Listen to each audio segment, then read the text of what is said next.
everyone.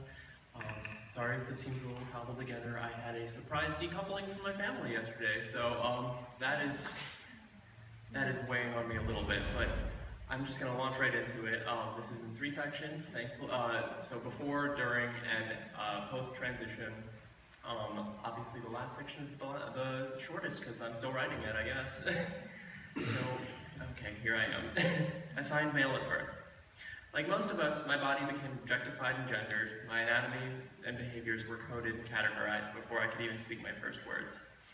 This would set the stage for the next 21 years of my life, where I would be expected to perform masculinity and eschewed for interests that leaked out the clearly marked boundaries of boy and manhood.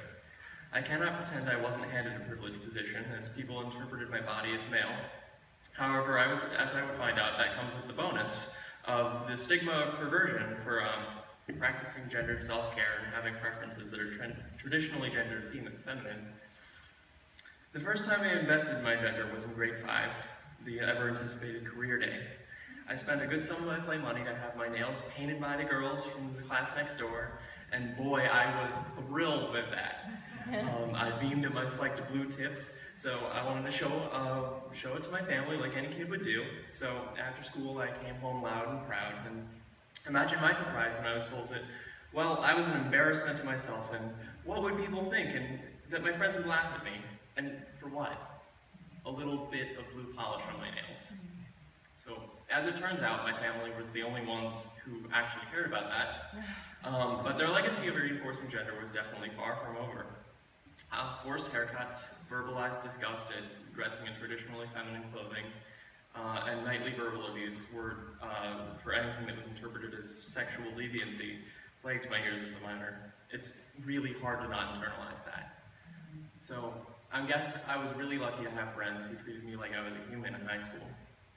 They listened to me when I said I wished I was a woman, and they didn't hate me for buying women's clothes with them on the regular, but their idea of my self-expression had kind of departed from normalcy in their minds.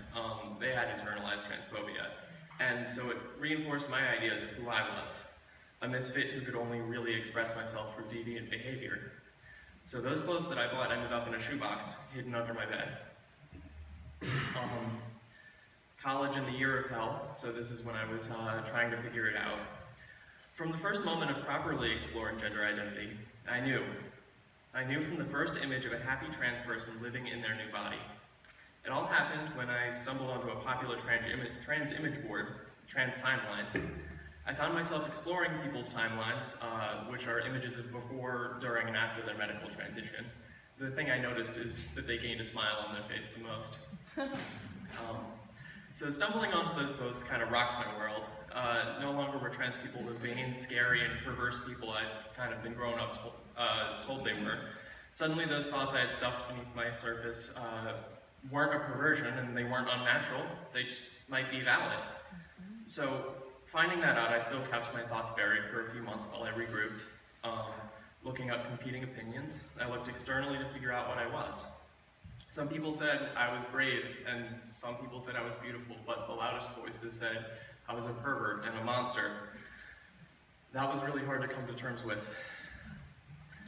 So I slowly kind of came out to my closest friends and my partner at the time, and they were all as supportive as they possibly could be. Still, for the next year of my life, including my semester abroad in London, I kind of fell apart. Suicide was a daily consideration. I frequented support forums, illegal online pharmacies, self-medication guides, and even a hospital once to anyone considering going abroad. Those aren't the international experiences you want. So I don't recommend any of that. I spent my time abroad having the thrills of the international life and the crisis of living in a body that was not my own. When I got back to this country, the worst thing happened for me at the time. My partner kind of ended our codependent relationship at that point. It was necessary, but it pushed me into a bit of a depressive spiral. But luckily I found a therapist who loved me as if I was her own child, and gave me sliding scale fees to work with a paltry work-study income. She was a second wave lesbian feminist who just radiates compassion, and I still see her to this day. I began medical transition in October of 2015. And I started off low dose up until this February because I really wasn't sure what I wanted. I just was sure that I wanted something to change. I felt more comfortable in my body every single day, but I could really only be open to my friends about it, which is, it's kind of hard to live two lives, as one can imagine. So that month that I started Transition, a popular trans author and storyteller came to my school to perform some excerpts from their books. Ivan Coyote, that's a name I'll never ever forget. I'd love to read out a letter I wrote to Ivan right now. I haven't sent it yet, but I'm working on it. Hey Ivan, look, I don't know if you remember me. I mean, I bet you meet a lot of trans kids on tour. But I just want to thank you, you know? You saved me. You gave us all the gift of your time and your stories in that small college basement, and as I compressed my tall frame in the middle of those tiny rows of folding chairs, I lost all composure. I think I kept the noise down. I really hope so, but I will never forget the emptying heave of that cry. I'm sorry if it was embarrassing, or even worse, distracting. You kept looking me in the eyes, and I felt terrible about being such a wreck, to be sure. But when you butted up against gender in your stories, there was nobody else in that room. You were talking to me. You told me that I wasn't the only one out there. My stomach was twisting in knots, and I couldn't stop it. God help me, I tried. But I needed to be there, and you knew that. You could have asked me to leave at any time. You could have said anything you needed to. And yet,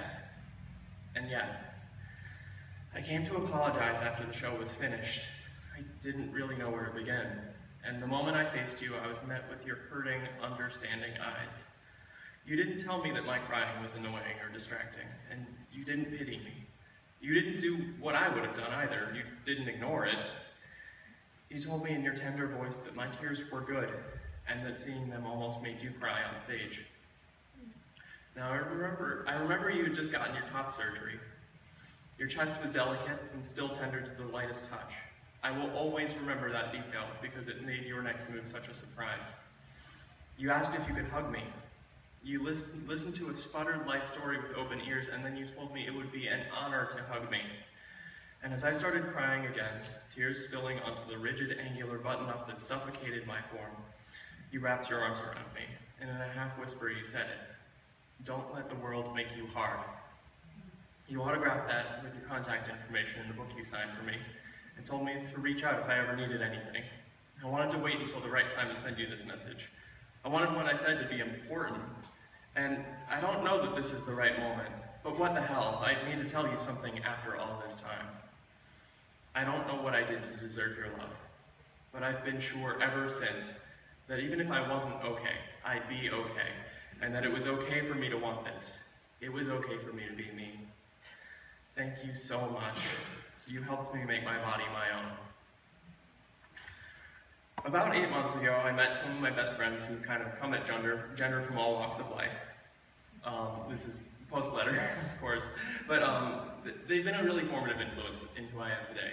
They took care of me and reassured me and helped me back on my feet. So now I'm out and I'm resuming life as normal.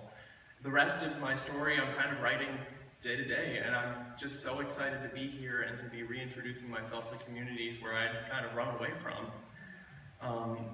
So I wouldn't be here without the love of so many people, and I just want to thank you Ivan, thank you Robin, thank you Deb, thank you Jackie, thank you Nikki, Alexa, Eden, Sando, and Adrian, thank you Corinne, Adam, Ashley, and everyone I reached out to online. If it were not for your love and compassion and wisdom that spilled over from each and every one of you, I wouldn't be here. Thank you.